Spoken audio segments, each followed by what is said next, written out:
Okay, welcome all of you दोस्तों का स्वागत है इंडिया के top most educational platform Unacademy पे and let's crack GATE and ISC again welcome on a new channel with a new concept GATE and ISC mechanical intent पे।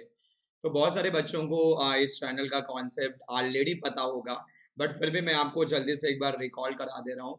इस channel पे जो है वो इंडिया के टॉप मोस्ट एजुकेटर के through जो मोस्ट क्रिटिकल कॉन्सेप्ट होते हैं वो विद इन 10 मिनट जो है वो डिस्कस किए जा रहे हैं। तो इस चैनल को सब्सक्राइब कर दीजिए, बेल नोटिफिकेशन को प्रेस कर दीजिए for live class notification. Clear. चलिए, आज का जो टॉपिक है वो हम लोग ये समझेंगे कि जैसे अब प्लेन वॉल होती है, उनको अगर हम पैरेलल में कनेक्ट कर दें देन हमारा रेजिस्टेंस का सर्किट क्या होता है, और वहां से हम लोग हीट ट्रांसफर रेट या इक्विवेलेंट जो थर्मल रेजिस्टेंस होता है वो हम लोग कैसे कैलकुलेट करते हैं। ओके, चलिए। दोस्तों, ये कंप्लीट मेरा प्रोफाइल है academic as well as my experience. तो ये कंप्लीट एक बार पढ़ लीजिएगा, रीड आउट कर लीजिएगा, क्योंकि इतना टाइम नहीं कि अपन पूरा का पूरा इसको एक्सप्लेन कर सके। एंड इस वीडियो के बॉटम में जो है वो मेरा अनअकैडमी प्रोफाइल का लिंक दिया हुआ है, तो वहां पर आके आप मुझे फॉलो कर लीजिए, क्योंकि इस मंथ में दो मेजर सब्जेक्ट जो हैं, एक आपका फ्लूइड मैकेनिक्स और दूसरा हीट ट्रांसफर, वो मैं स्पेशल क्लासेस में आपके कवर अप कर रहा हूँ। तो वहां पर आपको जो एडवांटेज मिलेगा, क्लियर, वो सारी क्लासेस आपकी फ्री ऑफ कॉस्ट है, वो आप एक्सेस कर सकते हो। चलिए, तो स्टार्ट करते हैं। मान लीजिए सपोज दैट कोई हमारा प्लेन वॉल है। मान लीजिए सपोज दैट कोई प्लेन वॉल है।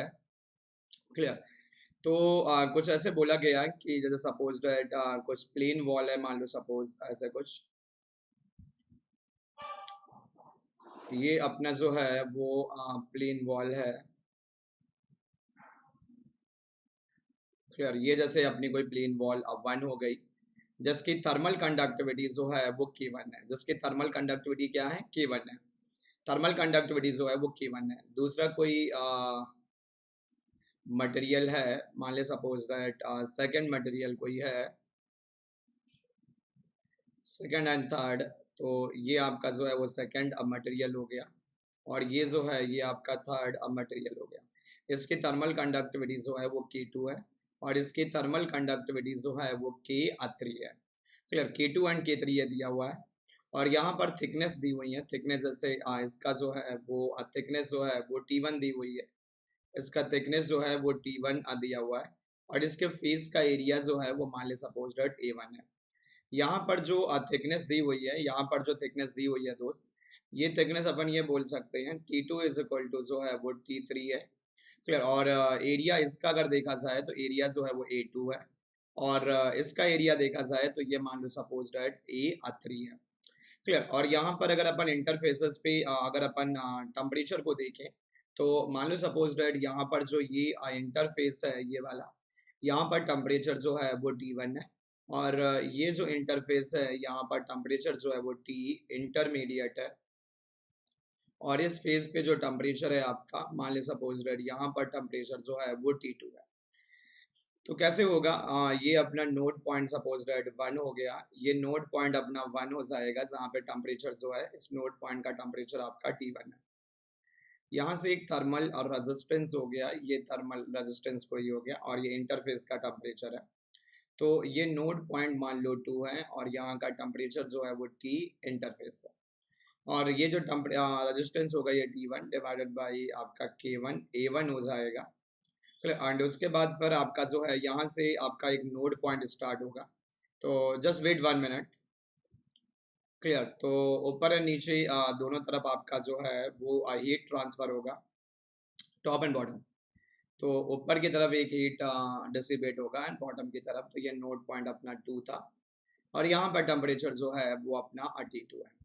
तो ऊपर जो रेजिस्टेंस होगा ये आपका R2 थर्मल हो जाएगा, and that should be T2 divided by जो है वो K2 A2 हो जाएगा। T2 K2 A2 हो गया। एंड देन यहाँ से अगर अपन देखें तो यहाँ पर एक रेजिस्टेंस ये आ जाएगा। क्लियर। ये एक रेजिस्टेंस आ जाएगा, और ये बॉटम में जो रेजिस्टेंस होगा ये आपका R3 हो जाएगा, and that R3 is T3 and divided by जो है T3 डिवाइडेड बाई आपका जो है ये K3 A3 हो जाएगा। Clear. T3 divide by K3 A3 हो जाएगा, और यहाँ से ये आपका जो है वो नोड पॉइंट आपका थर्ड निकल आएगा। नोड पॉइंट ये आपका नोड पॉइंट जो है वो थर्ड निकल आएगा। क्लियर। तो यहाँ से अगर अपन देखें थोड़ा सा, जैसे यहाँ से अगर अपन देखें तो यहाँ से अपना ये नोट पॉइंट 3 हो गया और यहाँ का टेम्परेचर जो है ये आपका T3 हो जाएगा। अब देखो इधर जो हीट ट्रांसफर होगा, इधर जो हीट ट्रांसफर होगा ये आपका हो जाएगा मान लो Q.1। ऊपर जो हीट ट्रांसफर होगा ये हो जाएगा Q डॉट मान लो जैसे सपोर्टेड 2 हो गया। और इधर हीट का जो डिसिपेशन होगा ये मान लो Q.3 हो गया। एंड फिर से यहाँ पर जो है वो Q डॉट निकल के आ जाएगा Q डॉट। तो ये नोड पॉइंट हो गया, ये नोड पॉइंट हो गया। अब देखो यहाँ पर अगर अपन देखें तो ये दोनों रेजिस्टेंस जो है 2 एंड 3 रेजिस्टेंस जो है ये पैरेलल में आ जाएंगे और इनका जो इक्विवेलेंट होगा वो इसके सीरीज में होगा। यानी अगर अपन यहाँ से निकालें तो ये R इक्विवेलेंट हो जाएगा, R इक्विवेलेंट किसका 2 एंड 3 का। तो ये हो जाएगा 1 बाई, क्योंकि ये दोनों पैरेलल में है, ये R2 प्लस का जो है वो 1 बाई R3 हो जाएगा, 1 बाई R3। तो ये दोस्त हो जाएगा 1 by T2 and divided by K2 A2 हो जाएगा एंड प्लस का जो है वो 1 बाई जो है ये आपका T3 and divided by K3 A3 हो जाएगा। तो यहाँ से आपका जो है, यहाँ से जब आप देखोगे तो आपका जो है वो R इक्विवेलेंट निकल आएगा और R इक्विवेलेंट जो है वो 2,3 का है। ये जो पैरेलल में रेजिस्टेंस जो है उनका ये रेजिस्टेंस है, इक्विवेलेंट रेजिस्टेंस उनका अपन ने यहाँ पर कैलकुलेट कर रखा है।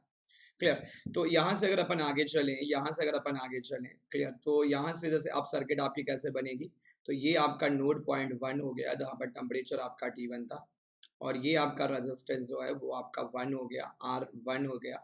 और ये नोड पॉइंट आपका 2 था जहाँ पर टेम्परेचर आपका T इंटरफेस था और ये आपका जो है वो नोड पॉइंट 3 था जहाँ पर टेम्परेचर आपका T2 था। और ये रेजिस्टेंस जो है वो इन दोनों का R इक्विवेलेंट आया निकल के 2,3 का। ये इक्विवेलेंट रेजिस्टेंस है किसका 2,3 का। क्लियर। ये 2,3 का जो है वो इक्विवेलेंट रेजिस्टेंस। अब देखो इधर हमारा हीट का कोई डिसिपेशन होगा तो वो हीट का डिसिपेशन अब सेम हो जाएगा, अब सेम हो जाएगा। अब देखो कोई भी दो नोड पॉइंट मैं ले सकता हूँ Q डॉट निकालने के लिए। मैं शायद अगर अपन देखें तो 1 एंड 2 1 एंड 3 नोड ले सकते हैं, मे बी 1 एंड 2 नोड ले सकते हैं, मे बी अपन जो है वो 2 एंड 3 नोड के लिए जा सकते हैं। तो यहाँ से Q डॉट जो होगा सर्किट में ये हो जाएगा T1 माइनस का T2 एंड डिवाइडेड बाई जो है ये हो जाएगा R1 यानी T1 divide by K1 A1 हो जाएगा एंड प्लस का R इक्विवेलेंट होगा, R इक्विवेलेंट 2,3 का, 2,3 का।